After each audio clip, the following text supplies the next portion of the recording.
BJPची मनमानी चालली आहे पूर्णपणे. या क्षेत्रामध्ये मराठी माणूस पूर्ण बाजूला चाललेला आहे आणि थोड्या टायमात गुजराती आणि मारवाड्यांचे दिवस येणार आहेत. मनसे स्ट्रॉंग हिंदू मराठी अमुक तमुक तसं काँग्रेस नाही आहे, त्यामुळे ते एकत्र मनापासून येणार नाहीत. काँग्रेस आता जवळजवळ संपण्यात आली. त्यासाठी लोक काय करतील काही सांगता येत नाही. आगामी काळातील महापालिका निवडणुकांच्या पार्श्वभूमीवरती महाविकास आघाडीमध्ये मनसेला समावेश देण्यासाठी काँग्रेसकडून विरोध केला जात आहे. या पार्श्वभूमीवर काँग्रेसनं राष्ट्रवादी काँग्रेस शरदचंद्र पवार पक्षाचे प्रमुख शरद पवार यांची सुद्धा भेट घेतली. यानंतर स्वबळाचा नारा सुद्धा काँग्रेसकडून एकीकडे दिला जाण्याची शक्यता वर्तवली जात असताना आता मात्र या सगळ्यावरती मनसेचा विरोध पाहायला गेला तर मनसेला जो विरोध केला होता काँग्रेसकडून, या सगळ्यावरती जनतेचं मत काय? एकीकडे भाजपला विरोध असलेला हा सर्व विरोधकांचा आणि त्यामध्ये दुसरीकडे काँग्रेसकडून मनसेला होत असलेला विरोध, या सगळ्याच्या पार्श्वभूमीवरती नागरिकांचं मत काय ते आपण या व्हिडिओच्या माध्यमातून जाणून घेऊया. नमस्कार, मी वैभव पाटील, तुम्ही पाहतात माय महानगर लाईव्ह. ॲक्च्युअलमध्ये मनसे आणि जी शिवसेना आहे ती पहिल्यापासून एकत्रच राहायला पाहिजे होती. काँग्रेस हमेशा आजपर्यंत कुणाचं किती काम केलं महानगरपालिकेला हे कुणालाच माहिती नाही, परंतु आजच्या या क्षेत्रामध्ये मराठी माणूस पूर्ण बाजूला चाललेला आहे आणि थोड्या टायमात गुजराती आणि मारवाड्यांचे दिवस येणार आहेत आणि मराठी माणूस याच्यातून पूर्णपणे ते बाहेर राहून मुंबईच्या बाहेर चाललं आहे, ठाणा, डोंबिवली आणि पुण्यापर्यंत, आणि नंतर एक टाईम येईल ते पुण्याच्या पण पुढे जाणार कोल्हापूरपर्यंत. मराठी माणूस जो आहे तो मुंबईमध्ये राहूच शकत नाही, अशी परिस्थिती आज निर्माण झालेली आहे. काँग्रेस आता जवळजवळ संपण्यात आलेली आहे. लढावं, एकत्र आले तर केव्हाही चांगलं. राजकारण माझा प्रांत नाही. घेतलं पाहिजे, कारण कसं आहे BJPची मनमानी चालली आहे पूर्णपणे. आणि कसं आहे, वोट चोरीचा मुद्दा राहुल गांधींनी बरोबर व्यवस्थितपणे मांडला आहे तो. आणि मराठी मतं तर एकत्र आलीच पाहिजे या गोष्टीसाठी. आणि आता कसं आहे, काँग्रेस तो त्यांचा वेगळा साह्य आहे आणि शिवसेना ही मनसे हे वेगळं आहे, त्यांचे हे वेगळे आहेत, त्यांचे धोरणं वेगळे आहेत. मला असं वाटतं की मनसेचं स्वतःची विचारसरणी मानसिकता वेगळी आहे. तर त्यांनी स्वतःहून जे काय त्यांना करायचं आहे ते योग्य आहे माझ्या दृष्टीने. तर they should pursue without taking anybody together.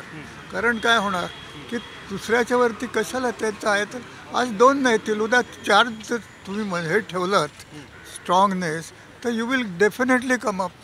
BJPचं काय झालं, फक्त 2 होते, त्यांनी आज पुढे आलेले. तर मला असं वाटतं राजसाहेबांच्या अंगामध्ये दम आहे, जोर आहे आणि त्यांचे सगळे कार्यकर्ते उत्तम आहेत. तर ते कसलाही न विचार करता they should go ahead with their own things, एवढं मला वाटतं. पक्षांचे पॉलिसीज आहेत. मनसे स्ट्रॉंग हिंदू मराठी अमुक तमुक तसं काँग्रेस नाही आहे, त्यामुळे ते एकत्र मनापासून येणार नाहीत. पॉलिटिकल कंपल्शन म्हणून येते. नाही ते काय सांगतं, खरं सांगायचं म्हणजे राजकीय पक्षामध्ये मला कोणाचंच काही वाटत काय, प्रत्येक कोण कधी एकत्र येतील आणि कोण दुसरे होतील काही सांगता येत नाही. आज जे एकमेकांपासून दूर होते इतके वर्ष भाऊ ते आता परत एकत्र येतात. त्यामुळे काय म्हणजे काही म्हणजे राजकारणासाठी किंवा सत्तेसाठी लोक काय करतील काही सांगता येत नाही. त्यामुळे त्याच्याबद्दल काही म्हणजे बाकीच करू शकत नाही असं. पण काँग्रेस हे तेच तर बघतात. काँग्रेसच्या सीटास किती आहेत ते तर बघा तुम्ही पहिला, कारण त्यांचे बघायला गेलो तर महानगरपालिकेमध्ये त्यांचा वर्चस्व आहेच नाही. आजपर्यंत आपण बघतो बाळासाहेब ठाकरेपासून जी पण लोक इथे आहेत ते मराठी माणूस म्हणून मनसे हे चाललेलं. पण आज जेव्हा भारतीय जनता पार्टी जेव्हा या राजकारणामध्ये आलेली आहे बाळासाहेब ठाकरेंमुळे, पण आजच्या तारखेमध्ये मराठी माणसालाच ते लोक बाजूला काढत चाललेली आहेत. आणि काँग्रेस जे आहेत त्यांनी सदांकडे हेच बघितलं का मराठी माणूस आहे तो कधीच एकत्र येऊ नये. ही काँग्रेसची थिअरी पहिल्यापासून आहे, आजपासूनची नाहीच आहे. तर माझ्या मताने तरी हे लोक एकत्र आले तर खूप चांगल्या मराठी माणसांसाठी. बाकी जे ज्यांच्या नशिबात लिहिलं तेच होणार आहे साहेब. हो बघा, काँग्रेस आता त्याला मुंबईमध्ये तग धरायचं असेल तर कोणाशी हात मिळवणी केलीच पाहिजे. आता बिहारमध्ये बघितलं तुम्ही हाल कसे झाले त्याचे. तर तुम्हाला ते टिकाव धरायचं असेल तर काही ना काही कोणाशी विरोधी पक्षाच्या नेत्यांशी हात मिळवणी केलीच तर तुम्ही पुढे टिकाव धरू शकाल. ते काय सांगू शकत नाही. काँग्रेसचं वेगळं आहे. म्हणजे काँग्रेस हा पक्ष आहे ना, हा म्हणजे धर्मनिरपेक्ष आहे. त्यांच्यामध्ये त्यांचं योग्य हे आहे.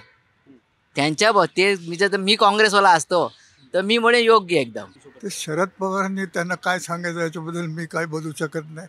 शरद पवार आता आज बोलतात उद्या बोलतात, आत्तापर्यंत त्यांची बोलण्यावरची बरोबर हिस्ट्री बघितलं. त्यामुळे ते मोठे आहेत, फार मोठे आहेत. लकीली त्यांचं आणि माझा जन्मदिवस एकच. मी माझ्या पक्ष फक्त 13 दिवसांनी लहान आहे. त्यामुळे अतिशय हुशार आहेत. तर मी काही जास्त बोलू शकत नाही. बरोबर आहे, पण काँग्रेसचं आणि शरद पवारांचं जमतंय, काँग्रेसचं आणि शिवसेनेचं जमतंय, फक्त मनसेचं त्यांचं पटत नाही. थोडं रिझर्वेशन आहे. निवडणुकीपर्यंत होईल सुद्धा, काय सांगताय?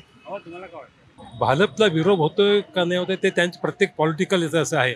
आता प्रत्येकाचं मत वेगळू शकतं. भारतने काय चांगलं केलं, वाईट केलं. भाजपने काही वाईट केलं नाही आहे. पुष्कळ गोष्टी चांगल्या झालेल्या आहेत आणि काँग्रेसच्या काय झाल्या नव्हत्या असं पण नाही आहेत. त्यावेळी पण झाल्या होत्या.